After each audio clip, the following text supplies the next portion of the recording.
वैसे आपने भी पढ़ा होगा, समझा होगा इस प्रकरण को, जो कमिश्नर ने बीवीजी को डिफेंड किया, वो सही तरीका था क्या? निगम के की ओर से जो जो बोर्ड बना हुआ है, निगम का बोर्ड, उनके द्वारा जो कार्रवाई की गई वो सही तरीका है? देखिए ऐसा है, बिल्कुल स्पष्ट है कि एक पार्टिकुलर अमाउंट से ज़्यादा अमाउंट अगर आपको पे करना है, फॉर एग्जांपल उदाहरण दे रहा हूँ मैं, तो कि 200 करोड़ रुपए से ज़्यादा का भुगतान करना है, तो वित्तीय समिति बनी हुई है। वित्तीय समिति की अध्यक्ष पूर्व महापौर थी, वो हैं शीलदा बाई। तो आपको ये मैटर वित्तीय समिति को भेजना चाहिए और वित्तीय समिति के मार्फत फिर ये मेयर के पास आना चाहिए और सीईओ रिकमेंड करके भेजता है। वो फाइल सबसे पहले सीईओ के यहाँ से चलती है, सीईओ के बाद उसमें फाइनेंशियल एडवाइज़र होता है जो राजस्थान सरकार का ही प्रतिनिधि है, उसकी कमेंट्स आती हैं। उसकी कमेंट्स आने के बाद में मेयर उसको अप्रूव करती है। तो अप्रूव करने का या तो कोई जो रूटीन प्रक्रिया उससे हो जाना चाहिए, अगर नहीं होता है तो मेयर अपने नहीं अप्रूव करने के कारण रिकॉर्ड करे फाइल पे कि इन 2 या 4 कारणों से हम इसको पेमेंट नहीं कर सकते। अगर आप पेमेंट नहीं कर सकते तो काम क्यों कराया? अगर आपने काम करा लिया तो पूर्व का पेमेंट है, ये तो बाद में थोड़ी कर रहे हो आप।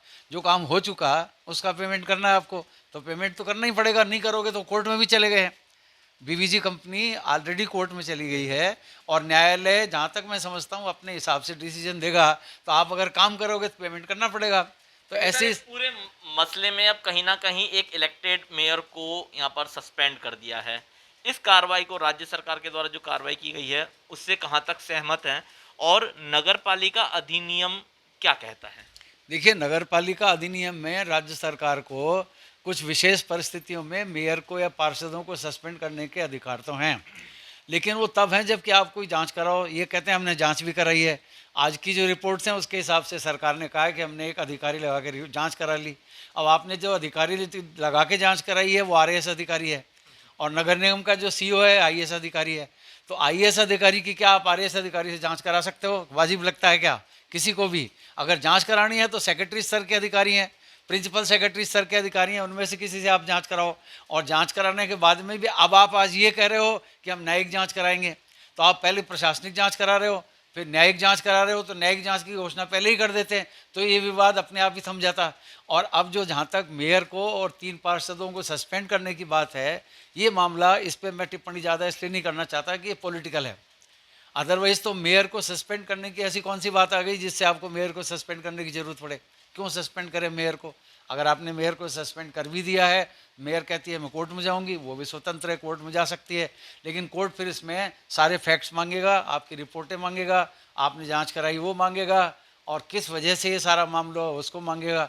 तो उसमें निर्णय अगर कोर्ट में ही होना है तो फिर इसके बाद आपको क्या जल्दी थी कि आप मेयर को सस्पेंड करें? आप थोड़े दिन इंतजार कर सकते थे। Let the mayor go to the court, let the company go to the court. Company जिसको भुगतान नहीं हो रहा है वो कोर्ट में जाती, और या फिर मेयर के अधिकारों का हनन हुआ है वो, इसलिए वो कहती है मैं कोर्ट में जाऊंगी। और जब आपने उसको निलंबित ही कर दिया है तो निलंबित करने के बाद में जांच कराई है, अब उस जांच के बाद आप न्यायिक जांच और कराएंगे, तो 2 जांच होंगी। अब उसमें न्यायिक जांच होने के बीच में मेयर कहती है मैं हाईकोर्ट जाऊंगी। आज जो सब लेटेस्ट समाचार हैं वो ये है कि ऑब्वियसली मेयर ये कहती है कि मुझे जब आपने निलंबित ही कर दिया है तो मैं इसके बाद में हाईकोर्ट का मैं दरवाज़ा खटखटाऊंगी। तो अब हाईकोर्ट का दरवाज़ा खटखटाएगी तो उसमें सारे फैक्ट्स हाईकोर्ट के सामने आएंगे, तो उसमें हाईकोर्ट जो फैसला देगा उस पर फिर आपको आगे अपने निर्णय की पालना करनी होगी, या फिर आप सुप्रीम कोर्ट जाएँ। तो कुल मिला के विवाद न तो जयपुर शहर के हित में है, न जयपुर ग्रेटर निगम के हित में है, न मेयर के हित में है। इस विवाद को तो समाप्त किया जा सकता था, मंत्री जी अपने स्तर पर इनको बुला लेते और बुला के इनसे बातचीत करते और बातचीत करके इसका कोई समाधान निकालते। बिल्कुल, बातचीत से जो मसला हल हो सकता था, वो मसला फिलहाल जांच की भेंट चढ़ा और उसके बाद मेयर को सस्पेंड करना पड़ा। अब मामला कहीं ना कहीं न्यायिक जांच का विषय हो गया है, लेकिन इन सब के बीच इस विवाद से कहीं ना कहीं जयपुर शहर को और जयपुर वासियों को बड़ा नुकसान हो रहा है। सहयोगी विजेंद्र के साथ अंकुर जाखड़, ईटीवी भारत, जयपुर।